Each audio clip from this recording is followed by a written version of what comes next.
Good evening all. ఈరోజు మన topic rhombus. Okay, ఇది మనకి స్క్వేర్లా ఉంటుంది కానీ స్క్వేర్ కాదు. ఓకే, బికాజ్ ఇది ప్యారలల్ సైడ్స్లా ఉంటాయి అండ్ అన్ని సైడ్స్ ఈక్వల్. ఇక్కడ ఆల్ 4 సైడ్స్ ఆర్ ఈక్వల్, అంటే ఈక్వల్ లెంత్లో ఉంటాయి. 5 5 5 5 అని ఉందనుకోండి, అంటే 4 సైడ్స్ కూడా ఈక్వల్ ఇన్ లెంత్లో ఉంటాయి. Next opposite sides are parallel.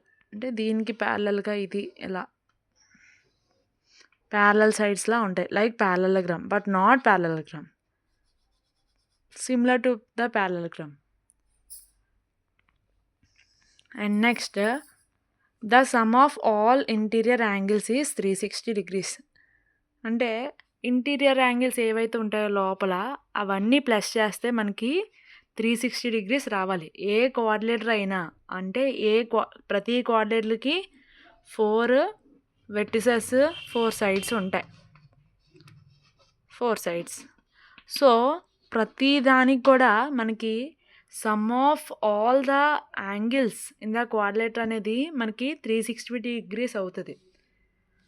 Okay, opposites angles are equal. Opposite angles అనేవి ఎప్పుడు ఈక్వల్గా ఉంటాయి రాంబస్లో.